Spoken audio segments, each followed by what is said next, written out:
პრეზიდენტმა ტრამპმა ახლახან დაასრულა მნიშვნელოვანი ვიზიტი ჩინეთში, სადაც ირანი მოლაპარაკებების მთავარი თემა იყო.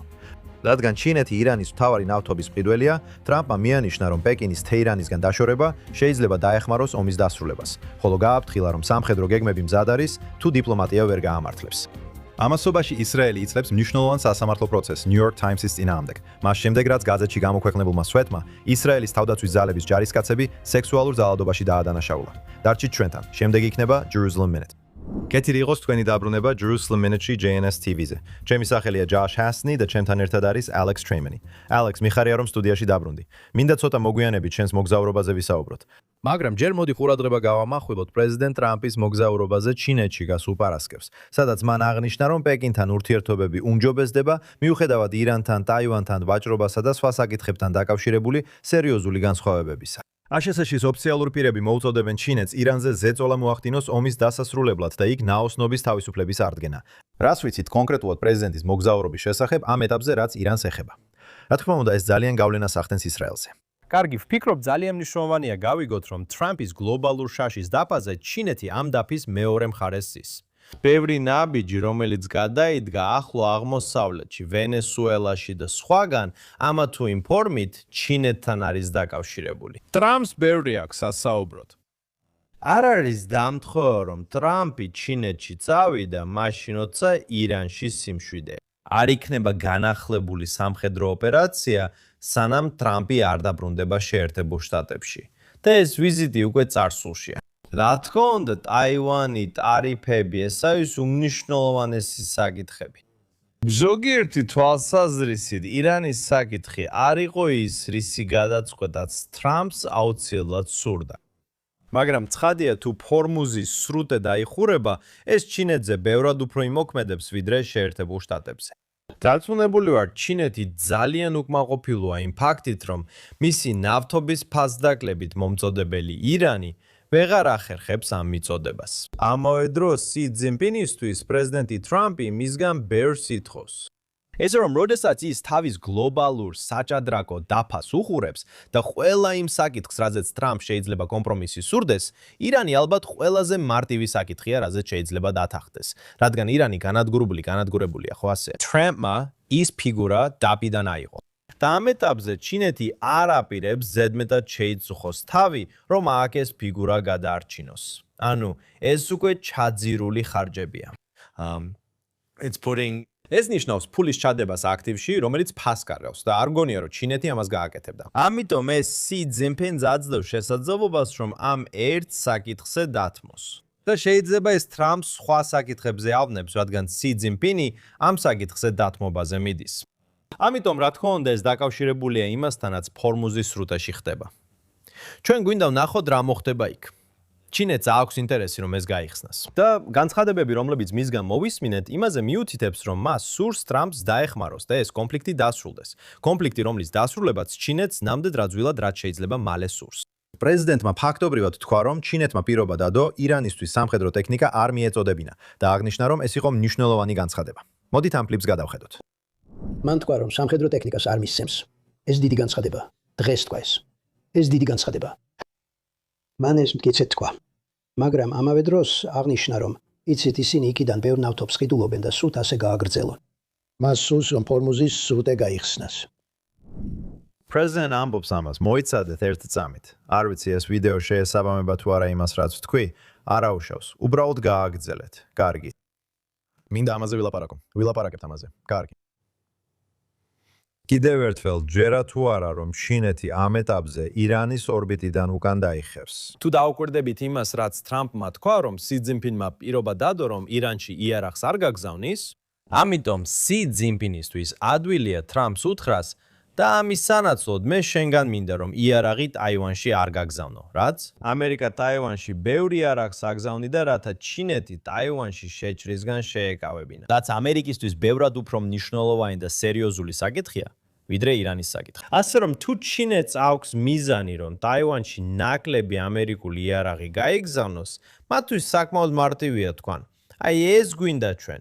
და ჩვენ იარაღს ირანში არ გავაგზავნით. ამავე დროს ალექს პრეზიდენტმა Truth Social-ზე გასულ პარასკევს მიანიშნა, რომ ირანის სამხედრო განადგურება გაგრძელდება, რაც შეიძლება მიუთითებდეს იმაზე, რომ შესაძლოა ვიხილოთ აშშ-ის და ისრაელის ერთდროული დარტყმა ირანზე. პრეზიდენტმა ასევე თქვა, რომ შესაძლოა დათანხმდეს ირანის ბირთვული პროგრამის 20 წლიან გაყინოს. მოდი ვნახოთ ეს ვიდეო. 20 წელი თქვენთვის საკმარისი არ არის. ეს უნდა იყოს რეალური. არა. 20 წელი საკმარისია. მაგრამ მათი მხრიდან გარანტიის დონე საკმარისი არ არის. სხვა სიტყვებით რომ ვთქვათ, ეს უნდა იყოს ნამდვილი 20 წელი. ასე რომ გვაქვს 20 წლის საკითხი და ასევე გამდიდრებული ურანი, რომლის გატანის ტექნოლოგია, როგორც ჩანს, ირანს არ აქვს. პრეზიდენტი სთავაზობს, რომ შეერთებულმა შტატებმა ან თუნდაც ჩინეთმა შეიძლება დახმარება გაუწიოს გამდიდრებული ურანის გატანაში. კაგი, მოდი ამ ორ საკითხს ცალ-ცალკე მივუდგეთ. მე ნამდვილად მჯერა, რომ პრეზიდენტს სულ მცირე ფსიქოლოგიური თვალსაზრისით შეთანხმება სურს. ამ ყველაფრის ბოლოს თქვენ იქნება ეს შეთანხმება, რომელსაც ირანელები ადრე მიაღწევენ. არის განახლებული სამხედრო მოქმედება. ან რაც უფრო სავარაუდოა და ამაზე წუთში ვისაუბრებთ, რაც არის განახლებული სამხედრო მოქმედება. მაგრამ ბოლოს თქვენ მიიღებთ რაღაც ტიპის შეთანხმებას. ასე რომ ტრამპისთვის თუ ის მიიღებს ირანის 20 წლიან დაპირებას, რომ ბირთვულ იარაღს არ ექნება, ეს ამერიკული ხედვით მარადიულობაა. რა თქმა უნდა, ირანული ხედვით ისინი გრძელვადიან თამაშს თამაშობენ. 20 წელი შეიძლება არც ისე დიდი დრო იყოს. ტრამპის ნათქვამი ძალიან მნიშვნელოვანია. საჭიროა გარანტიები, რომ 20 წლის განმავლობაში ურანის გამდიდრებისკენ არანაირი ნაბიჯი არ გადაიდგმება. და ეს ცოტათი განსხვავდება JCPOA-სგან, რადგან პრემიერ-მინისტრი ნეთანიაჰუ და ყოფილი ელჩი აშშ-ში რონ დერმერი ამბობდნენ, რომ თავდაპირველ JCPOA-ში იყო ვადების ამოწურვის მუხლები, რომლებიც ფაქტობრივად ირანის ბირთვული იარაღისკენ გზას უხსნიდა. მაგრამ განსხვავება ისაა, რომ მაშინ ირანს უკვე ჰქონდა მთელი ბირთვული ინფრასტრუქტურა. ცნობილი იყო, რომ მათ უკვე ჰქონდათ გამდიდრებული ურანი 60%-მდე, რაც ძალიან სწრაფად შეიძლებოდა მიეღწია იარაღისთვის საჭირო დონეს, ანუ 90%-იან გამდიდრებას. ასე რომ ტრამპისთვის, რასაც ის ამბობს, არის ის, რომ კარგი, 20 წელიც იყოს, მაგრამ მიზეზი, რატომაც ამას 20 წელი დასჭირდება, ისაა, რომ ირანს ბირთვული პროგრამა აღარ აქვს. ყველა ბირთვული ობიექტი განადგურებულია. ყველა ბირთვული მეცნიერი, მთავარი ბირთვული მეცნიერიც კი მეცნიერებიც კი მოკლულია. ასე რომ 20 წლის შემდეგ მათ ნულიდან მოუწევთ დაწყება. ამავე დროს ირანი შეიძლება დაპირდეს, რომ 20 წლის განმავლობაში არაფერს გააკეთებს. ისრაელი შეიძლება შემოbrunდეს და თქვას, კარგი, 20 წლის შეთანხმება, მაგრამ თუ 20 წლის შემდეგ დავინახავთ, რომ ისევ იწყებთ ბირთვული პროგრამის აშენებას, ისევ დავარტყამთ. ასე რომ 20 წელი თუ მიიღებთ 20 წლიან ზავს და 20 წლიან გარანტიას, სადაც შეერთებული შტატები, ატომური ენერგიის საერთაშორისო სააგენტო და ისრაელი დარწმუნებულები იქნებიან, რომ ირანი ბირთვულ პროგრამას არ ამზადებს. მაშინ ამ შეთავაზებას ახლავე მიიღებდით, რადგან ეს არის ის, რაც ახლა განიხილება. და იმედოვნებთ, რომ 20 წლის შემდეგ, როცა მათ ბირთვული პროგრამა არ ექნებათ, შეძლებთ კვლავ დაემუქროთ მკაცრი სანქციების დაწესებით, თუ ისინი ბირთვული იარაღისკენ წავლენ. ასე რომ იმედოვნებთ, რომ 20 წლის ბოლოს გექნებათ საკმაისი ბერკეტები და სტიმულები, რომ ისინი ბირთვულ პროგრამას აღარ დაუბრუნდებიან. ალექს, ამ ყველაფრის ფონზე პრაქტიკულად აქ და ახლა შაბათ-კვირას გავრცელდა ინფორმაცია, რომ ისრაელი და აშშ-ში ახორციელებენ ყველაზე ინტენსიურ მზადებებს ირანზე თავდასხმების განახლებისთვის. შესაძლოა უკვე ამ კვირაში. რას ვიცით? რას შეგვიძლია დავადასტუროთ? რა ხდება? კი, ბევრი საუბარია. იცი, ვხედავთ სტატიებს სხვადასხვა მედიაში. ზოგი მათგანი სანდოა, ზოგიც შეიძლება ერთმანეთთან დააკავშირო. მაგრამ ისმენ განცხადებებს ისრაელის ოფიციალური პირებისგან, რომლებსაც სჯერათ, რომ ომი ახლოსაა. და დონალდ ტრამპისთვის, რა თქმა უნდა, პირველი და ყველაზე მნიშვნელოვანი მიზანია რამუზის სრუტეში გემების მოძრაობის აღდგენა და მისი მუდმივად უზრუნველყოფა. ამ სრუტეებში ირანული გადასახადების გარეშე, ირანული მუქარის გარეშე, რომ ისინი დააზიანებენ გემებს სწრაფმავალი ნავებით ან სხვა მეთოდებით. ეს რომ პირველი ოპერაცია აუცილებლად იქნება ყველა იმ სწრაფმავალი ნავის განადგურება, რათა უზრუნველყონ გემების თავისუფალი მოძრაობა რამუზის სრუტეში, რადგან ტრამპი ესეთ მდგომარეობას ვერ დატოვებს. მას შეუძლია გადაწყვიტოს ბირთვულ საკითხზე უარის თქმა. მას შეუძლია გადაწყვიტოს რეჟიმის შეცვლაზე უარის თქმა. მას არ შეუძლია უარი თქვას რამუზის სრუტეზე, რადგან მისი მოკავშირეები, მაგალითად არაბთა გაერთიანებულ საემიროებში, საუდის არაბეთსა და კატარში, ასევე დამოკიდებულნი არიან ნავთობის ნაკადზე. ევროპელები დამოკიდებულნი არიან ნავთობის ნაკადზე რამუზის სრუტის გავლით. ეს სიტუაცია ტრამპმა გამოიწვია სამხედრო მოქმედებით სახელად Epic Fury. ამიტომ მას ეს პრობლემა უნდა მოაგვაროს. ეს არის პირველი მიზანი. მიზანი ნომერი 2 არის გამდიდრებული ურანი. მე მჯერა რომ ისრაელისთვის ჩვენ ამდენიმე კვირის წინ პრემიერ-მინისტრ ნეთანიაუსგან მოვისმინეთ რომ ამ ეტაპზე ისრაელისთვის მთავარი მიზანია გამდიდრებული ურანის გატანა, რადგან მიიჩნევა რომ 60%-იანი გამდიდრებული ურანიც კი ირანს აძლევს საშუალებას მიუახლოვდეს იარაღისთვის საჭირო მასალის წარმოებას. მაგრამ ასევე არსებობს პოტენციალი რომ შეიქმნას ეგრეთ წოდებულ ბინძური ბომბი, რომელიც შეიძლება ბირთვული არ იყოს, მაგრამ უზარმაზარ ზიანს მიაყენებს. ასე რომ ეს აუცილებლად უნდა გაიტანოს. ცხადია, პრეზიდენტს ურჩევნია ირანთან რაიმე სახის შეთანხმება შედგეს და ირანი ფაქტობრივად უკან დაიხიოს. მაშინ როცა შეერთებული შტატები და მისი პარტნიორები შევიდნენ იმისთვის, რომ გამოეტანათ ის, რასაც პრეზიდენტი ტრამპი ბირთვულ მტვერს უწოდებს, ანუ 60%-ით გამდიდრებული ურანი, რომელიც მიიჩნევა, რომ მიწისქვეშ არის დამალული, მაგრამ თუ ირანი არ აპირებს ხელი მოაწეროს შეთანხმებას, რომ შეერთებულ შტატებს მისცეს შესვლის უფლება, მაშინ მე მჯერა რომ ისრაელი და შეერთებული შტატები ამზადებენ, უკვე მოამზადეს სპეციალური ოპერაცია, რათა ძალის გამოყენებით შევიდნენ და ეს გამოიტანონ. ამიტომ რაც რეალურად მოგიწევთ, ეს არის ჯარების ადგილზე შეყვანა. მოგიწევთ ჯარების ადგილზე შეყვანა, რათა დაიცვათ ისინი ვინც იქ შევა. ისინი იმუშავებენ გამდიდრებული ურანის გამოსატანად. ეს ძალიან სენსიტიური ოპერაციაა და უნდა დარწმუნდეთ, რომ არც ერთი ირანელი შეიარაღებული პირი არ მიუახლოვდება ამას. ასე რომ როგორც ჩანს, ადგილზე ჯარები ალბათ იქნებიან. და ამავე დროს, სანამ მოქმედებთ და საუბრობთ რამუზის სრუტის გახსნაზე, თქვენ ირანის შიგნით მოქმედებთ, რათა გამდიდრებული ურანი მიიღოთ. ჯერა რომ თქვენ იხილავთ ისრაელისა და შეერთებული შტატების თავდასხმას იმ ბალისტიკური რაკეტების ობიექტებზე, რომლებიც მათ ამ ზავის პერიოდში გამოავლინეს. და ზავმა მისცა ისრაელსა და შეერთებულ შტატებს შესაძლებლობა გაეზარდათ სადაზვერვო მეთვალყურეობა და ინფორმაციის შეგროვება. ამ ეტაპზე მჯერა რომ არსებობს კიდევ რამდენიმე სამხედრო ობიექტი, რომელთა დართმაც სურთ. ალბათ მათ ასევე სურთ გაანეიტრალონ რამდენიმე მნიშვნელოვანი ლიდერი, რომლებიც შეთანხმების წინააღმდეგი იყვნენ. ან რაც შეეხება ირანის რევოლუციური გვარდიის კონტროლის შენარჩუნებას ქვეყანაში. ასე რომ გსურთ მოვლენები ცოტა უფრო დაახლოთ რეჟიმის ცვლილებასთან, ასე რომ ეს ოპერაცია ჩემი აზრით შეიძლება რამდენიმე კვირა გაგრძელდეს. არ მგონია რომ ეს ოპერაცია იმდენ ხანს გაგრძელდება, რამდენიც პირველი ოპერაციის 6 კვირა. აშკარად არის მიდგომა, რომ გინდა რაც შეიძლება სწრაფად შეხვიდე და გამოხვიდე. მაგრამ ის აზრი, რომ ეს შეიძლება გაგრძელდეს 2-3 კვირა, კიდევ ერთი რამ რაც შეიძლება მოხდეს და ეს როგორც ზოგიერთი წყარო იუწყებოდა, არის ის, რომ შეერთებულმა შტატებმა შეიძლება დაიკავოს ხარგის კუნძული, რომელიც მდებარეობს სპარსეთის ყურის სიღრმეში და საიდანაც ირანი რეალურად თავისი ნავთობის უმეტესობას ექსპორტზე აგზავნის. ეს არის რამდენიმე რამ, რაც შეიძლება მოხდეს. რაც შეეხება ისრაელს, ისრაელები ამბობენ, რომ ეს შეიძლება ძალიან მალე მოხდეს. შეიძლება უახლოეს რამდენიმე დღეში მოხდეს, შეიძლება მომავალ კვირაში მოხდეს.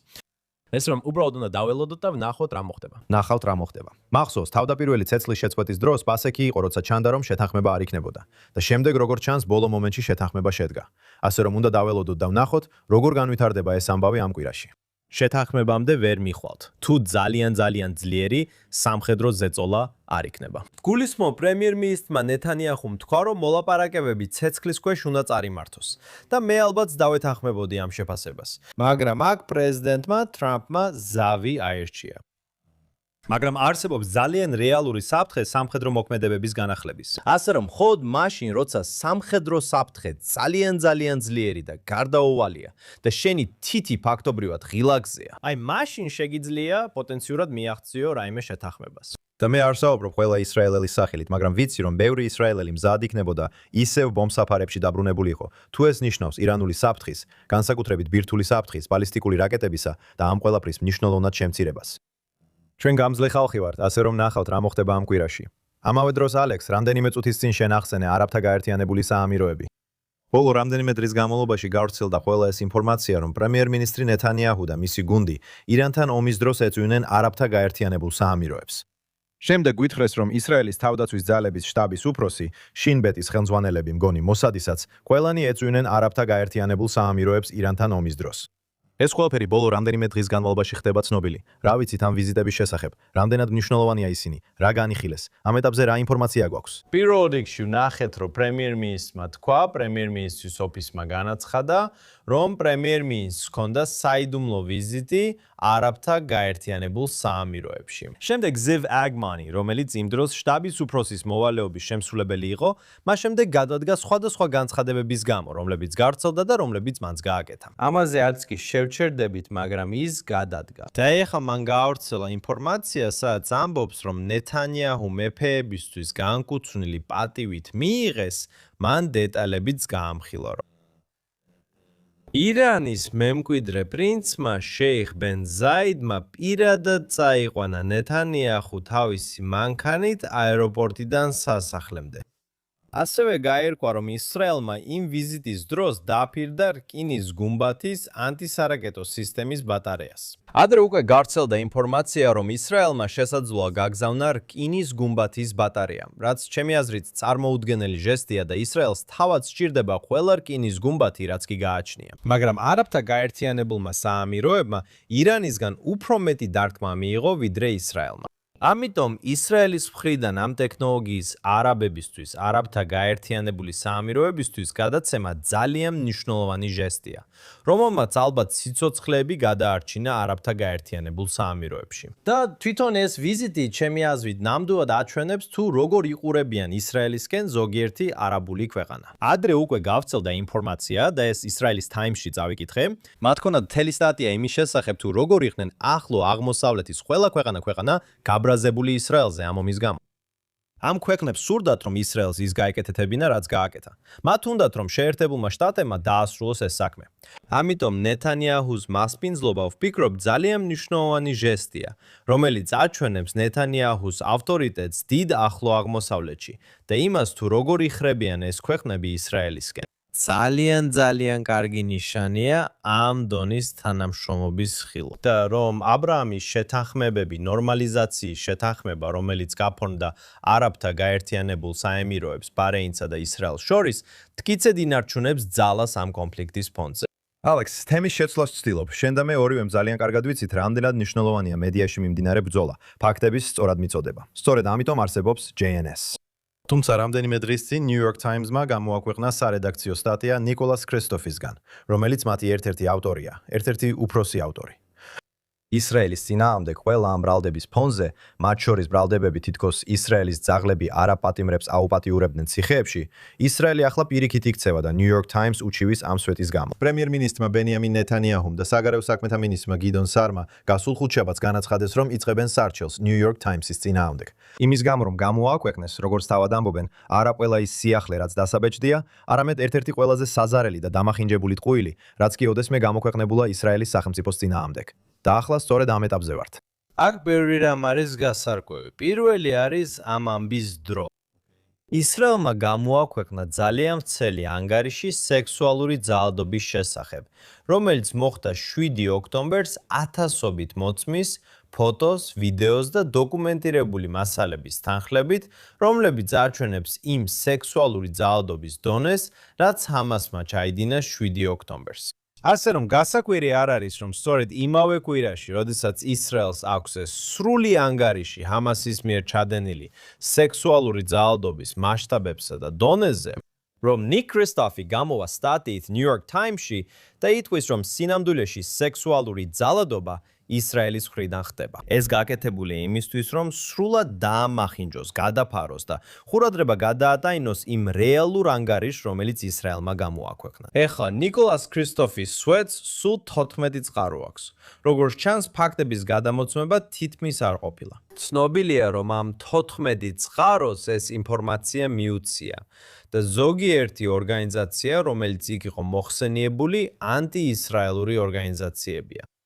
ასე რომ და შემდეგ ვფიქრობ, რომ ის ფაქტი, რომ ქრისტოფმა თქვა, თითქოს ძაღლების სექსუალურ ძალადობაში მონაწილეობდნენ, უბრალოდ საჩუქარი იყო. რადგან რომ არ ეთქვა ეს, ვფიქრობ, ისრაელისთვის ბევრად უფრო რთული იქნებოდა ნიკოლას ქრისტოფის ქმედებებისგან ყურადღების გადატანა. მაგრამ ის ფაქტი, რომ მან ასე შორს წავიდა, ფაქტობრივად შექმნა ის, რასაც ისრაელები თანამედროვე ისტორიის ერთ-ერთ ყველაზე მძიმე სისხლის ცილისწამებად მოიხსენიებენ. მაგრამ ეს მთელი პერიოდი სისხლის ცილისწამებების პერიოდია. გენოციდის ბრალდება სისხლის ცილისწამებაა. ზუსტად ეს არის. ესეც სისხლის ცილისწამებაა, რომ ისრაელი ახორციელებს გენოციდს ღაზაში, რომ ისრაელი ის, ვინც სექსუალურ ძალადობას ჩადის. რას ნიშნავს, რომ საგარეო საქმეთა მინისტრმა და პრემიერ-მინისტრმა სარჩელი გამოაცხადეს. უნდა ვნახოთ, როგორ გამოიყურება ეს. ჩვენ არ ვიცით, რა მექანიზმებია სახელმწიფოსთვის, რომ ჟურნალისტს ან გამოცემას უჩივლოს. ასე რომ უნდა დაველოდოთ და ვნახოთ. თუ ეს სარჩელი მართლაც გაგრძელდება, რა შეიძლება იყოს ჯილდო ან სასჯელი ასეთი სვეტისთვის? მოусმინე იცი, წარსულში გვსმენია, როგორ ადანაშაულებდნენ ისრაელს, ან კონკრეტულად მოსადს, რომ დელფინებს ისრაელის ჯაშუშება წურთნიდნენ. გვსმენია, რომ ისრაელი იყენებდა რაღაც ტიპის კოსმოსურ ლაზერულ სისტემას, ასეთი საზიზღარი ცილისწამებები, მაგრამ ეს ალბათ ყველაფერს აჭარბებს, იცი რომ ისრაელმა ძაღლები პატიმრების გაუპატიურებისთვის გაწურთნა. მაგრამ იცი, New York Times-მა სინამდვილეში ნახა პროტესტი New York Times-ის ოფისების წინ რამდენიმე დღის წინ, მათი ამ სვეტზე გაშუქების წინააღმდეგ. ასე რომ ხო, და ვუყურებდი, იცი New York Times, იცი მათ გამოაქვეყნეს სტატია X-ზე. და ვკითხულობ კომენტარებს. და მე იცი ვერაც ერთ-ერთ კომენტარში წერს რაღაცას აც კი მახსოვს ვინ და აც მახსოვს სანდო წყაროა თუ არა. მაგრამ ვიდაცამ თქვა, იცი, მათ დააკნეს ეკრანები State Time-ის ციხის შიგნით, რათა დაეფარათ კამერის ხედვა სექსუალური ძალადობისგან, რომელიც იმ ეკრანების უკან ხდებოდა. სწორია. ანუ ასე რომ არ გაქვს არანაირი ვიდეო მასალა, სადაც სექსუალური ძალადობა ხდება. ვირაც ამტკიცებს, რომ იმ ეკრანის უკან სექსუალური ძალადობა ხდებოდა, მაგრამ ამის რეალური მტკიცებულება არ გაქვს. ეს უბრალოდ შებრუნებაა, ეს ინვერსია. რაც ხდება არის ის, და ამას ვხედავთ პროგრესისტები ასე იქცევიან, ჰამასი ასე იქცევა. Whatever დაცა უნდა გაგიკეთონ, შენ გდებენ ბრალს, თითქოს ეს შენ გაუკეთე მათ. სწორედ ეს ხდება აქაც. დიახ, აბსოლუტურად და დრო მიხარია რომ ეს აღნიშნე ძალიან მნიშვნელოვანია, მაგრამ ეს New York Times-ია. მოდი ვილაპარაკოთ ალექს. ჩვენ საარჩევნო სეზონში ვართ აქ ისრაელში და ახლა ვნახავთ როგორ განვითარდება ეს კვირის განმავლობაში. მაგრამ უკვე არსებობს კანონპროექტი ქნესეთის დაშლისა და არჩევნების ჩატარების შესახებ. ამას მაინც დაახლოებით 90 დღე დასჭირდება პლუს მინუს. ულტრაორთოდოქსულმა პარტიამ განაცხადა, რომ მათ პრემიერ-მინისტრისადმი ნდობა დაკარგეს. ოფრაკაცმა პრემიერ-მინისტრ ნეთანიაჰუს კოალიციამ წინა 4 შაბათს წარადგინა კანონპროექტი ქნესეთის დასაშლელად. ჩვენ ვიცით, რომ არჩევნები კანონით ოქტომბრამდე უნდა ჩატარდეს. ახლა კი მაისია, ასე რომ გრომ გვაქვს ივნისი, ივლისი, შესაძლოა აგვისტო, სექტემბერი. ალბათ საუბარია სექტემბრის დასაწყისზე თუ ეს კანონპროექტი გავა. არის რაიმე დიდი განსხვავება ოქტომბერსა და სექტემბერს შორის. თუ ეს იყო როგორც პრემიერ-მინისტრი ნეთანიაჰუ ამბობდა, რომ ეს არის ყველაზე შესაფერისი დრო. მე ვფიქრობ, რომ რამდენიმე მიზეზი არსებობს, რატომაც პრემიერ-მინისტრ ნეთანიაჰუს შეიძლება ამ ეტაპზე სურდეს არჩევნების ჩატარება, რომელიც ფაქტობრივად თითქმის 2 თვით ადრე იქნება, ხომ ასეა? არჩევნები დანიშნულია 27 ოქტომბერს. თუ ეს არჩევნები ჩატარდება ალბათ სექტემბრის დასაწყისში იქნება, დაახლოებით Rosh Hashanah's დღესასწაულის დროს, ალბათ უშუალოდ Rosh Hashanah-მდე. და შეიძლება რამდენიმე მიზეზი იყოს, რატომაც პრემიერ-მინისტრისთვის ეს უკეთესი სიტუაცია. პირველ რიგში, როგორც თქვენ აღნიშნეთ, ეხლა საარჩევნო სეზონი იწყება. ასე რომ, რის დანახვას ვიწყებთ? ვხედავთ, რომ დისკურსი ძალიან ტოქსიკური ხდება. უკვე ვხედავთ, რომ ეს ტოქსიკური და საშინელი ბილბორდები იდგმება. და იცით, რამდენ ხანს მოუწევს ქვეყანას ამასთან გამკლავება? ეს არის საკითხი, რაზეც უნდა ვიფიქროთ. შეიძლება დიდი უპირატესობა გქონდეს იმას, რომ თქვათ, მოდი ეს უბრალოდ ეთბაშად მოვითავოთ და რაც შეიძლება სწრაფად დავასრულოთ არჩევნები, ხო ასეა? რათა ეს სიტუაცია კიდევ 50 დღის ნაცვლად, მხოლოდ 90 დღე გაგრძელდეს. ამიტომ რაც არ უნდა გავაკეთოთ, რომ ეს ყველაფერი უფრო სწრაფად დასრულდეს, ეს შეიძლება პრემიერ-მინისტრს მისცეს მცირე უპირატესობა. შეიძლება ნახოთ, რომ ზოგი ახალი პარტია ცდილობს ყურადღების მიპყრობას. ეს დამატებითი 50-60 დღე შეიძლება ახალ პარტიას მისცეს მეტი დრო, რომ მეტი ხმა მოიპოვოს. ესე რომ პრემიერ-მინისტრი ალბათ უყურებს მიმდინარე პოლიტიკურ რუკას და ამბობს, მოდი ეს საქმე დავასრულოთ. ეხლა რაც შეეხება ჰარედინებს, ანუ ამ ულტრაორთოდოქსულ პარტიებს, ისინი ძალიან ძლიერად კრიტიკდებიან საზოგადოებაში მთელი ამ გაწვევის კანონის საკითხის გამო. და ისინი ეძებენ გზებს, რომ მათი ახალგაზრდები აირიდონ სამხედრო სამსახური. ეხლა ვფიქრობ, მთელი ქვეყანა გარდა ხარედიმა, გარდა ხთიმებისა, მემარჯვენიდან მემარცხენემდე ერთიანია იმაში, რომ ყველა ვალდებულმა მამაკაცმა უნდა გაიაროს სამხედრო სამსახური. როგორ შეიძლება, რომ ზოგიერთი ჯარისკაცი, განსაკუთრებით სხვა რელიგიური ჯარისკაცები, ეროვნული რელიგიური საზოგადოებისგან, დათი ლუმი საზოგადოებისგან 300-400 დღეს ატარებენ წინა ხაზზე საბრძოლო ოპერაციებში. და ეს სხვა რელიგიური ბიჭები სახლში სხედან. ჩვენ სინამდვილეში ამ კვირაში თორას ნაცვაში წავიკითხეთ, ბამიდბარის ნაცვაში, დათვლა და მთელი დათვლის მიზანიც ეს არის. ყველა 20-დან 60 წლამდე, ყველა მამაკაცი 20-დან 60 წლამდე უნდა წავიდეს ჯარში, ხომ ასეა? და ეს თორას ვალდებულება. ამიტომ ფაქტი, რომ თორას სწავლულები, ესე ვთქვათ, თორას სწავლულები არ მიდიან, ეს უბრალოდ საზოგადოებაში არ იწვევს გამოხმაურებას. ამიტომ მათ ძალიან ძლიერად უთხრამენ. რა სჭირდებათ? მათ სჭირდებათ, რომ მათი ამომრჩევლები მაქსიმალურად დიდი რაოდენობით გამოვიდნენ. რათა შემდეგ მთავრობაში გადამწყვეტი ძალა გახდნენ. ეხლა რაც მათ ეხებათ, ისინი ურჩევნიათ ნეთანიაჰუსთან დასხდნენ, რადგან ნეთანიაჰუს ისინი სჭირდება, რომ იხელმძღვანელოს და სტაბილური მთავრობა ჰყავდეს. რადგან ის იდეოლოგიურად დარწმუნებული ვარ, ნეთანიაჰუ ურჩევნია ცენტრიდან მართოს. პრობლემა ისაა, რომ ცენტრისტული და მემარცხენე პარტიები არასტაბილურები არიან და ისინი შეცვლიან თავიანთ მოთხოვნებს კოალიციური შეთანხმების შუაგულში. ულტრაორთოდოქსული პარტიები საკმაოდ გამჭვირვალეები არიან იმასთან დაკავშირებით, თუ რა არის მათი, ესე ვთქვათ, საჭიროებები ან მოთხოვნები დასაწყისშივე. და პრემიერ-მინისტრი ნეთანიაჰუ შეძლო მათი მოთხოვნების მართვა. სწორედ ეს არის მიზეზი, რატომაც ამ მთავრობამ თითქმის სრული ვადით იარსება. ასე რომ იცი, მათ შეუძლიათ აერჩიონ, თავად იყვნენ დამნაშავეებად მიჩნეულნი და ნეთანიაჰუს შეიძლება სინამდვილეში ურჩევნოდეს, რომ სწორედ ისინი დაადანაშაულონ აქ ვადამდელი არჩევნების მოწოდებაში. ეს ყველაფერი საარჩევნო პოლიტიკა, პოზიციონირება და ინტრიგებია.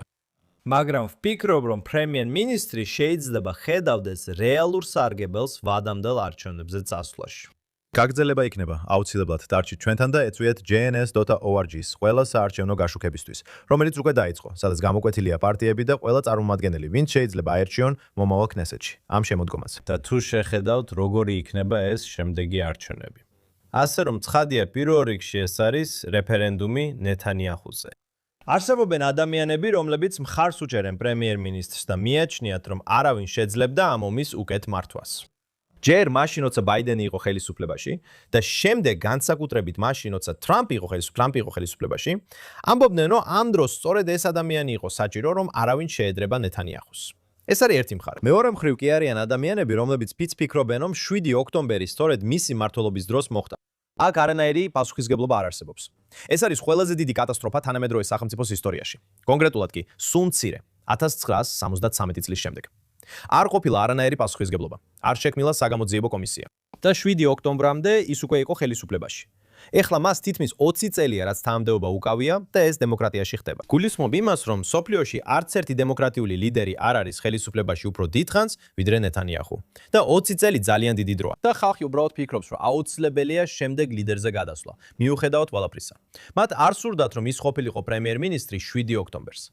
და განსაკუთრებით 7 ოქტომბრის შემდეგ ისინი არ სურთ, რომ ის იყოს პრემიერ-მინისტრი. და უბრალოდ უნდათ, რომ ის ნებისმიერ ფასად წავიდეს. ასე რომ ეს არის პირველი საკითხი. ეს უბრალოდ რეფერენდუმია ნეთანიაჰუზე, რაც სხვათა შორის იგივე საკითხი იყო იმ 5 ზედიზედ არჩევნების დროსაც, რომლებიც ამ მთავრობის შექმნამდე ბოლო 5 წელიწადში ჩატარდა. უბრალოდ რეფერენდუმი ნეთანიაჰუზე. მაგრამ მეორე ნაწილი არის ის, თუ ვინ არიან კოალიციის პარტნიორები. ცხადია, რომ ნაფტალი ბენეტი, რომელიც ახლახან იაირ ლაპიდთან გაერთიანდა და ამ ორმა პოლიტიკურმა მეგობარმა პარტნიორობა გადაწყვიტა, ეს უკვე მესამედ ხდება. პირველად ეს გააკეთეს მგონი 2012 წელს, როცა მემარჯვენე პარტიები განზე გაწიეს და ნეთანიაჰუ აიძულეს მემარცხენეებთან ერთად ემართა ქვეყანა. მათ ეს 2021 წელსაც გააკეთეს, როცა ნაფტალი ბენეტი პრემიერ-მინისტრი გახდა იაირ ლაპიდთან როტაციის შეთანხმების ფარგლებში და ეხლა ისევ იმავეს აკეთებენ. ამიტომ ნეთანიაჰუ ადანაშაულებს ან მიანიშნებს, რომ თუ ბენეტი და ლაპიდი შეძლებენ მთავრობის ფორმირებას, ამას მხოლოდ არაბულ პარტიებთან ერთად შეძლებენ, როგორც წინაჯერზე გააკეთეს. და ეს იყო პირველი შემთხვევა ისრაელის ისტორიაში, როცა მთავრობაში თვითგამოცხადებული ანტიციონისტური პარტია შეიყვანეს.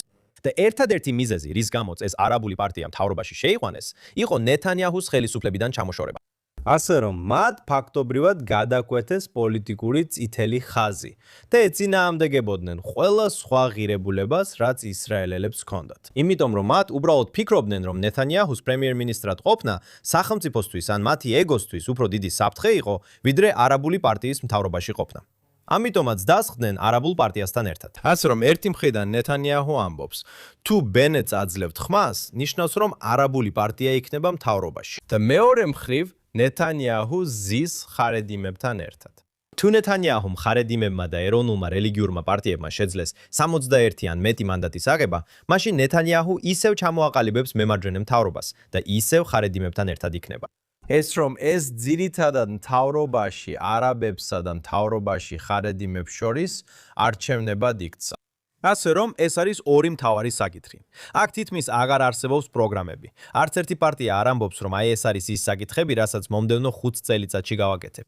არანაირი განსხვავებული მოსაზრება არ არსებობს იმაზე, თუ როგორ უნდა წარიმართოს ომი ამ ეტაპიდან მის დასრულებამდე, როგორი ფორმაც არ უნდა კონდეს მას. არანაირი საუბარი არ არის პალესტინის სახელმწიფოზე ან მის არქონაზე. რადგან ამ ეტაპზე თუნდაც მემარცხენეები, რომლებიც ადრე პალესტინის სახელმწიფოს მხარს უჭერდნენ, აღიარებენ, რომ ამ დროს პალესტინის სახელმწიფოს შექმნა შეუძლებელია. ასე რომ არსებითი საკითხები არ არსებობს. ის, რაზეც თქვენ აძლევთ ხმას, არის ან ნეთანიაჰუ, ან ნეთანიაჰუს გარეშე. და არაბები თქვენს მთავრობაში, ან ხარედიმები თქვენს მთავრობაში. ძალიან საინტერესოა და ვნახავთ როგორ განვითარდება ყველაფერი. ჩვენ მხოლოდ ახლა ვიწყებთ აქ. ნახავთ როგორ ჩაივლის ეს კენჭის ხლა ამ კვირაში. და მართლა მივდივარ თუ არა ვადამდელი არჩევნებისკენ. ამავე დროს ჩვენ ჯერ კიდევ გვაქვს ცეცხლის შეწყვეტა ღაზაში, ასე თუ ისე. ASEAN-ის ელჩი ისრაელში მაიკ ჰაკაბი ამ კვირაში ამბობს, რომ შესაძლოა ისრაელმა თავად მოუწიოს ჰამასის განიარაღება მზარდი ნიშნების ფონზე. ისლამური ტერორისტული ჯგუფი კვლავ ამყარებს კონტროლს ღაზაზე. ჰამასი, როგორც არაერთხელ გვითქვამს, ამბობს, რომ ისინი არ განიარაღდებიან. ვინ აპირებს რეალურად განიარაღებას? არ ვიცი. შეიძლება საბოლოოდ ერთადერთი, ვინც ამას გააკეთებს, იყოს ისრაელის თავდაცვის ძალები. თუ ეს მოხდება, ერთი რამ, რასაც ვიმედოვნებ, ვლოცულობ და ვამტკიცებ, რომ ამასაც უნდა ახლდეს ისა, რომ სოფლიომ არ უნდა დაგმოს ისრაელი იმის გამო, რასაც თვითონ ვერ გაბედა, ანუ ჰამასის დამარცხება. ასე რომ, თუ ისრაელი აღმოჩნდება ერთადერთი, ვინც მზადაა გააკეთოს ის, რაზეც ყველა თანხდება, რომ უნდა მოხდეს იმისთვის, რომ გაზას ჰქონდეს მომავალი, მაშინ მე უბრალოდ ვიმედოვნებდი, რომ სოფლიო მადლობას გადაუხდის ისრაელს და არ დაგმობს მას. ასე რომ კითხვა ასეთია. სად იქნება შეერთებული შტატები ამ ყველაფერში, თუ ელჩი ჰაკაბი ამბობს, რომ ისრაელს მარტო მოუწევს მოქმედება? მიგვანიშნებს თუ არა ის, რომ პრეზიდენტი ტრამპი უკვე დაღლილია ღაზას საკითხით და სხვა საქმეებზე მუშაობს. რას ვიფიქროთ ელჩი ჰაკაბის ამ კომენტარებზე? პრეზიდენტმა ტრამპმა წარადგინა 20 პუნქტიანი გეგმა, სადაც ძალიან მკაფიოდ წერია, რომ მძევლების გათავისუფლებასთან ერთად ჰამასი უნდა განიარაღდეს. რაც ელჩი ჰაკაბი ამბობს, ეს ისა, რაც ყველასთვის ცნობილია. ერთადერთი ძალა, რომელსაც ჰამასის განიარაღება შეუძლია, ისრაელის თავდაცვის ძალებია. ჰამასი ნებაყოფლობით არ დაყვის იარაღს. ისინი გადარჩენის რეჟიმში არიან. მათი იარაღი ისაა, რაც მოსახლეობაზე კონტროლს აძლევს. და რაც კიდევ გახდა ნათელი და შეიძლება ეს ძალიან იღბლიანი იყოს ისრაელისთვის, არის ის, რომ სოფლიოში სხვა ჯარები არ არიან, რომლებიც მზად და უნარიანები იქნებიან ჰამასის განიარაღებისთვის. ერთადერთი ქვეყანა, რომელიც მზად იყო ჯარები გაეგზავნა ისრაელში და გამხდარიყო ამ საერთაშორისო სტაბილიზაციის ძალის ნაწილი, თურქეთი იყო. და თურქეთის იმედი ის იყო, რომ ფაქტობრივად ჰამასის განიარაღებას შეაჩერებდა. ისინი ამბობენ, მოდით შევიდეთ და ჩვენი პოზიცია დავიმკვიდროთ აქ. ფაქტობრივად ეს გააძლიერებდა ჰამასის სამხედრო ყოფნას ღაზაში, ამიტომ ისრაელმა ვეტო დაადო ამას. ისრაელი ამბობს, რომ თურქეთის ჯარი არ იქნება ღაზას სექტორში. ასე რომ სხვა ქვეყნები არც მსურველები იქნებიან და არც ამის უნარი ექნებათ. ინდონეზიამ ერთდროს შემოგთავაზა, რომ ჯარს გაგზავნიდა, მაგრამ ჰამასის განიარაღების მისია ნამდვილად არ იქნებოდა. ისინი არ სურთ ჰამასთან შეიარაღებულ დაპირისპირებაში ჩართვა. შეიძლება თქვან, რომ იქ იქნებიან ჰუმანიტარული დახმარების მიწოდების გასაკონტროლებლად. ასე რომ ისრაელის თავდაცვის ძალები ერთადერთი მოთამაშეა, ერთადერთი სტრუქტურაა. როგორც ჰოკაბიმ თქვა, ერთადერთი ვინც ამას გააკეთებს, იქნება ისრაელის თავდაცვის ძალები. მაგრამ კიდევ ერთხელ ვფიქრობ, ეს გასუკვირასაც განვიხილეთ, კითხვა ისაა, რა სარგებელი ექნება თუ ისრაელის თავდაცვის ძალები კვლავ შევლენ ღაზაში. ამჟამად თქვენ გაქვთ სიტუაცია, სადაც 20 პუნქტიანი გეგმა ღაზაში მიმდინარე მოვლენებზე პასუხისგებლობას ისრაელის სახელმწიფოს ართმევს. ამჟამად ისრაელზე დიდი დიპლომატიური ან საერთაშორისო ზეწოლა არ არის. ყოველდღე არ არის სათაურები ღაზაში არსებულ მდგომარეობასთან დაკავშირებით. და ეს კარგია ისრაელისთვის, რადგან თუ ეს სათაურები კვლავ გამოხდება. ისრაელის თავდაცვის ძალები შედიან ჰამასის სამოქალაქო მოსახლეობაში იმალება, იწყება სროლები. მოულოდნელად იწყება ახალი ცნობები გაზას სექტორში მსხვერპლის რაოდენობის ზრდაზე. დაუდასტურებელი მსხვერპლის რაოდენობა, სადაც ამბობენ, რომ ქალები და ბავშვები იღუპებიან. შემდეგ კი ჩნდება ეს სათაურები. შემდეგ კი ევროპელები და სხვები იწყებენ ისრაელის ბოიკოტზე და შესაძლო იარაღის ემბარგოზე საუბარს, რასაც ისრაელი ნამდვილად ვერ გაუძლებს. შემდეგ შეიძლება შეიქმნას სიტუაცია, სადაც ჰააგის საერთაშორისო სისხლის სამართლის სასამართლო იწყებს დაპატიმრების ორდერების განახლებას, რაც ისრაელს არ სურს. და ამავე დროს ჯარისკაცებს დაკარგავ. გულისხმობ, ეს ყველაზე დიდი საფრთხეა. შენ გაქვს ნაღმებით სავსე ღაზას სექტორი. და მე რა სარგიბელს მიიღებ? თუ ჰამას განაიარაღებ, რა თქმა უნდა. ეს საფრთხეს აშორებს? კი, საფრთხეს აშორებს. შეძლებ ყველა ფსე, შეძლებ ყველა იარაღის გამოტანას ღაზადან? არა, ყველა იარაღს ვერასდროს იპოვე. მაშ, შეგიძლია გაანადგურო იდეოლოგია? არა, იდეოლოგიას ვერ გაანადგურებ. ეს ადამიანები სულიად გამორეცხილები არიან. ასე რომ კითხვა ასეთია. თუ შიგნით შეხვალ და კიდევ უფრო დაასუსტებ მათ, გულისხმობ, მათ უკვე აღარ აქვთ რაკეტები, რომლითაც ისრაელის საზოგადოებას ისე დაარტყამენ, როგორც ადრე შეეძლოთ. და ისრაელის ჯარების განლაგება განსხვავებულია. ისრაელი აკონტროლებს ღაზის სექტორის 53%-ს. ასე რომ თქვათ, ისრაელის თავდაცვის ძალები შევა, განაიარაღებს ჰამას, რა მოხდება მეორე დღეს? მეორე დღეს ისრაელს თხოვენ, რომ გაიყვანოს ჯარები ღაზის სექტორის იმ დანარჩენი 50%-დან, რომელსაც აკონტროლებს, რაც ალბათ ისრაელს არ სურს გააკეთოს. და შემდეგ საერთაშორისო საზოგადოება მილიარდობით დოლარს ჩადებს ღაზაში, ღაზის სექტორის აღსადგენად. და ეს მათთვის ჯილდო იქნება. ისინი მიიღებენ უფრო კარგ ღაზას, ვიდრე ქონდათ 7 ოქტომბრამდე. რატო უნდა დაიმსახურონ ეს? ეს რომ ეხლა გვაქვს სიტუაცია, სადაც მათ დაკარგეს მიწის 50% და მიწის დაკარგვა ერთადერთია, რაც მათ ესმით. თუ ჰამასის ტერორისტებს კლავ, მათ მოწამეებად აქცევ.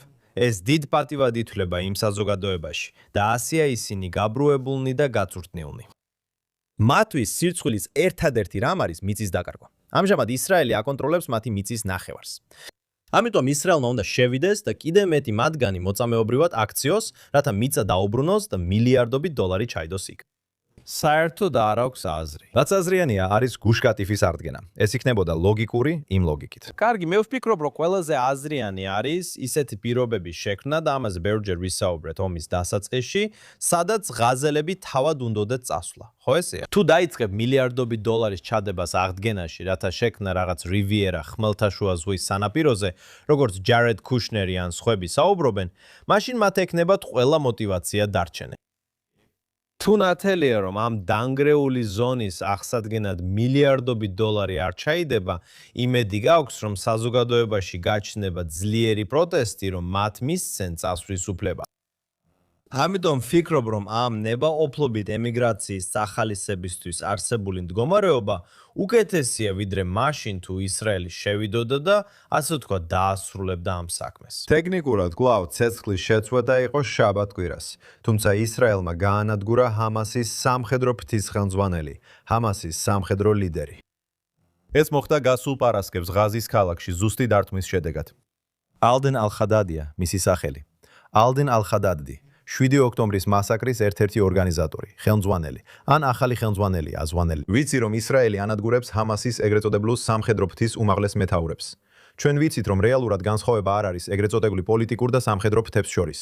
ისრაელი შედის ზავის დროს და ანადგურებს ამ ხელმძღვანელს. ზუსტად ისე, როგორც ისრაელი ლიბანში მოქმედებდა ზავის პირობებში. ანადგურებს. ალ-ჰადადი შეცვალა მუჰამედ სინვარი, რომელიც იაჰია სინვარის ძმა. ასე რომ ძალიან მაღალი თანამდებობა. და აქაც ხედავთ, რომ ცეცხლის შეცვლის განსაზღვრა ახლა განსხვავებულია ვიდრე ადრე იყო. წარსულში ცეცხლის შეცვლა ნიშნავდა იმას, რომ ტერორისტებს შეეძლო დრო და დრო ისრაელის მიმართულებით რაკეტების გაშვება და ისრაელი თავშეკავებული იყო პასუხის გაცემაში. და აქ ისრაელი ძალიან აქტიურად მოქმედებს, თუნდაც ეგრეთ წოდებული ცეცხლის შეწყვეტის დროს, რათა ტერორისტები გაანეიტრალოს. ამას ისინი ღაზის შიგნით აკეთებენ. ისინი ამას სამხრეთ ლიბანშიც აკეთებენ. ეხლა ასევე საუბარია იმაზე, რომ ისრაელმა შესაძლოა სამხრეთ ლიბანში ოპერაცია განაახლოს. მე ვფიქრობ, რომ ეს ნაკლებად სავარაუდოა. ახლა ხან მოვისმინეთ ცნობები, რომ ისრაელმა და ლიბანმა გადათქვიდეს დროებითი ცეცხლის შეწყვეტა. 45 დღით გაახანგრძლივან. 5 დღე. ხო ესეა. და კიდევ ერთხელ, რას ნიშნავს ცეცხლის შეწყვეტა? ანუ ისრაელის თავდაცვის ძალები მოქმედებენ და მათზე ასევე ისვრის ჰეზბოლა. ასე რომ ცეცხლის შეწყვეტა ნიშნავს დაბალი ინტენსივობის კონფლიქტს, მიზანმიმართულ ისრაელის ოპერაციებს.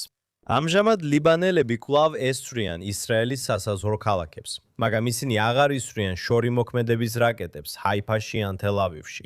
ასე რომ გაქვს ესეთი თითქოს ფონურად დაძაბული ვითარება. ასე რომ ეს არის ის, რაზეც ისრაელი და ჰეზბოლა შეთანხმდნენ, ლიბანთან დადებული შეთანხმების გზით. ლიბანი კი ჰეზბოლა არ არის. ჰეზბოლა რეალურად არ არის შეთანხმების მხარე, მაგრამ ძირითადად არსებობს შეთანხმება, რომ ეს დაბალი დონის დუღილის მდგომარეობა, ისრაელის მიზანმიმართული დარტყმები და მოკლე მოქმედების რაკეტების გარკვეული რაოდენობის მიღება მოკლევადიან პერსპექტივაში გაგრძელდება. მაგრამ თქვენ ვერ იხილავთ ესეთი ინტენსიური ბრძოლის განახლებას. და აქ არსებული შეთანხმება ისაა, რომ ჰეზბოლა უკან დაიხია არა მხოლოდ ბეირუთის ციხესიმაგრეებში, მაგალითად როგორც ისინი იყვნენ ამ გარეუბანში, რომელსაც დაუვია ქვია და ისრაელმა ძალიან ძლიერად დაარტყა დაუვიაში, აუვიაში, მაგრამ ეხლა არსებობს რწმენა, რომ ჰეზბოლა თავის შტაბინას ბეირუთის სუნიტურ უბნებში გადააქვს. მას ეხლა ისრაელს უნდა ბეირუთის სუნიტურ უბნებში შეტევების დაწყება და ლიბანის დედაქალაქის კიდევ უფრო მეტად განადგურება. ეს დიდი კითხვის ნიშანია. ასე რომ იცით, ვფიქრობ, აქ შეიძლება კარგი არგუმენტი იყოს, რომ ისრაელი არ აპირებს დიდი სამხედრო ოპერაციების განახლებას არც ღაზაში და არც ლიბანში. მაგრამ უფრო მეტად სურს შეინარჩუნოს ეს ახალი სტატუს კვო, სადაც მხოლოდ მაშინ ურტყამენ, როცა საჭიროდ მიიჩნევენ. თქვენ მართავთ სიტუაციას სრულიად განსხვავებული გზით, ვიდრე ადრე. და ეს რეალური სტრატეგიაა ბალახის გაკრეჭვის, ხომ ასეა? ხალხი ამბობდა, რომ ისრაელის სტრატეგია, ბალახის გაკრეჭვის სტრატეგია არ მუშაობდა. ბალახის გაკრეჭვა არ ნიშნავს ყოველ 3 წელიწადში ერთხელ შესვლას და უბრალოდ ბუჩკების გაწმენდას. ეს არ არის ბალახის გაკრეჭვა. თუ ეზო გაქვს, ბალახი ყოველ კვირას უნდა გაკრიჭო. ამიტომ როცა ისრაელი ნებისმიერ მოძრაობას ხედავს, იქნება ეს ღაზაში თუ სამხრეთ ლიბანში, ისინი რეგულარულად ახორციელებენ დარტყმებს.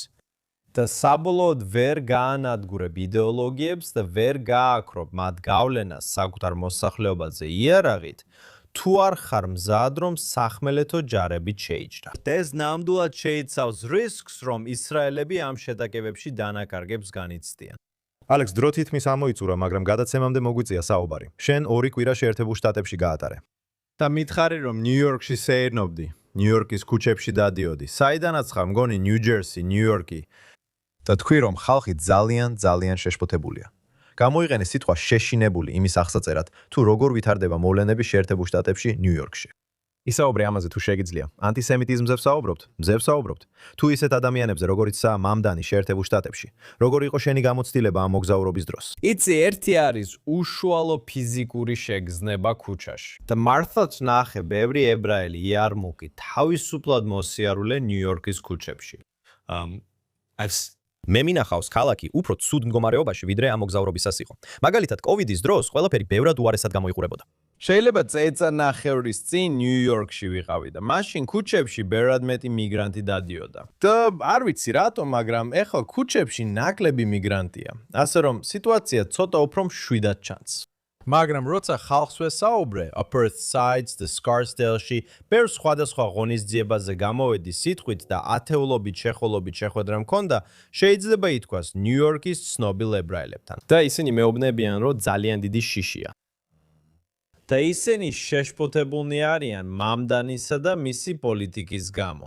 კერძოდ ნიუ-იორკში ახლა მიიღეს რეგულაცია, რომელიც ამბობს, რომ მომიტინგეებს არ აქვთ უფლება სინაგოგასთან, სალოცავთან, ებრაულ სალოცავთან 25 ფუტზე ახლოს იყვნენ. 25 ფუტი. ეს ძალიან ახლოა. ანუ ეს დაახლოებით აქედან საკონტროლო ოთახის ბოლომდეა. ეს სულაც არ არის შორს, ანუ ეს საერთოდ არ არის შორს.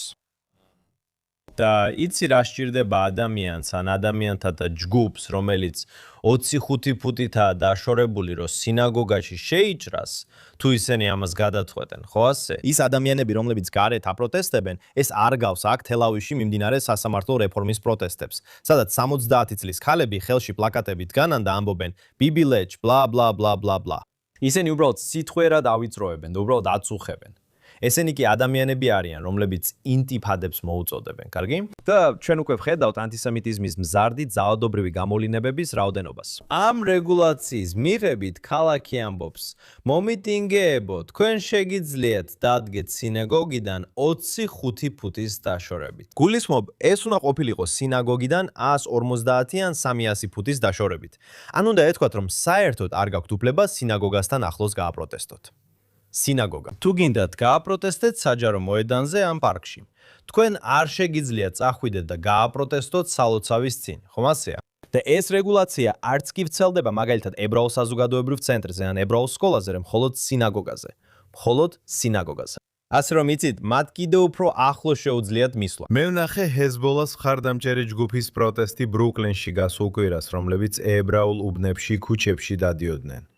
ებრაელები აივნებზე იდგნენ და უყურებდნენ ამ პროტერორისტულ ხალხს, რომლებიც პირდაპირ მათი სახლის წინ იყვნენ.